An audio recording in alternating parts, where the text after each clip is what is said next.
జై హనుమాన్ జై శ్రీరామ్ అనే నినాదాలతో రాష్ట్ర వ్యాప్తంగా ఉన్న హనుమాన్ ఆలయాలు మారుమోగుతున్నాయి. హనుమాన్ జయంతిని పురస్కరించుకుని ఉదయం నుంచే భక్తులు ఆలయాలకు బారులు తీరారు. స్వామివారికి ప్రత్యేక పూజలు చేస్తూ పునీతులవుతున్నారు. రాష్ట్ర వ్యాప్తంగా హనుమాన్ జయంతి ఉత్సవాలు ఘనంగా జరుగుతున్నాయి. ఉదయం నుంచే భక్తులు అంజన్న ఆలయాలకు బారులు తీరి పూజలు చేస్తున్నారు. హైదరాబాద్లోని కర్మన్ ఘాట్ హనుమాన్ దేవస్థానంలో తెల్లవారుజాము నుంచే ఆలయంలో అభిషేకాలు, అలంకరణలు, అర్చనలు నిర్వహిస్తున్నారు. భక్తులు పెద్ద సంఖ్యలో తరలివచ్చి స్వామి దర్శనం చేసుకుంటున్నారు. భక్తుల రద్దీని దృష్టిలో ఉంచుకుని ఆలయాధికారులు అన్ని ఏర్పాట్లు చేశారు. పోలీసులు కట్టుదిట్టమైన భద్రతా ఏర్పాట్లు చేశారు.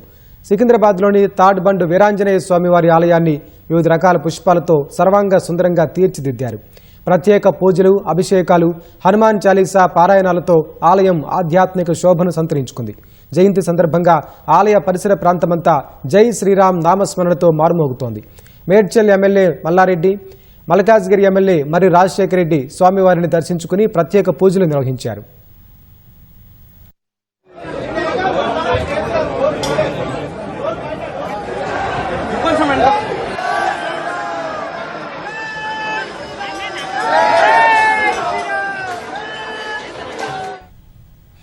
పల్లె, పట్టణం, నగరం అనే తేడా లేకుండా రాష్ట్ర వ్యాప్తంగానూ హనుమాన్ జయంతి ఉత్సవాలు వైభవపేతంగా జరుగుతున్నాయి.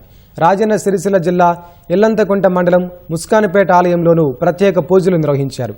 పరిసర గ్రామాల భక్తులు ఆంజనేయ స్వామిని దర్శనం చేసుకుని ఆశీస్సులు అందుకున్నారు. నిర్మల్ జిల్లాలోని శ్రీ ఆంజనేయ స్వామి ఆలయాల్లో భక్తులు బారులు తీరారు. ఉదయం నుంచి స్వామివారిని దర్శించుకుని తమ మొక్కులు చెల్లించుకున్నారు. వేకువజామున సుప్రభాత సేవ అనంతరం స్వామి విగ్రహాలకు పంచామృతాలతో అభిషేకాలు చేపట్టి తమలపాకులతో ప్రత్యేకంగా అలంకరించారు. ఆలయ కమిటీల ఆధ్వర్యంలో భక్తులకు అన్నప్రసాద వితరణ ఏర్పాటు చేశారు.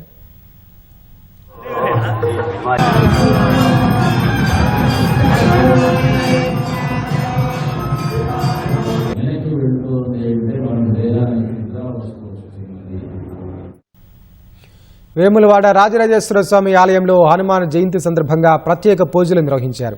అనుబంధ దేవాలయం భీమేశ్వర స్వామి ఆలయంలోని ఆంజనేయ స్వామి సన్నిధిలో శాంతి వేద మంత్రములతో మహాభిషేకం చేశారు. భీమేశ్వర స్వామిని హనుమాన్ మాలధారులు దర్శించుకుని ప్రత్యేక పూజలు నిర్వహించారు. ప్రసిద్ధ అంజన్న క్షేత్రం జగిత్యాల జిల్లా కొండగట్టులో హనుమాన్ చిన్న జయంతి ఉత్సవాలు ఘనంగా ప్రారంభమయ్యాయి. రామనామ స్మరణ చేసుకుంటూ అంజన్న సన్నిధికి మాలధారులు తరలి వస్తున్నారు. దీక్షాపరులు పుష్కరిణిలో పుణ్యస్నానాలు ఆచరించిన అనంతరం మాల విరమణ చేసి స్వామివారిని దర్శించుకుంటున్నారు. ఆదిలాబాద్లో హనుమాన్ జన్మోత్సవాన్ని ఘనంగా నిర్వహించారు. హనుమాన్ ఆలయానికి భక్తులు పోటెత్తారు. శౌర్యానికి, నిస్వార్థ సేవకు నిలువెత్తు రూపమైన హనుమంతుని దర్శించుకుంటున్నారు.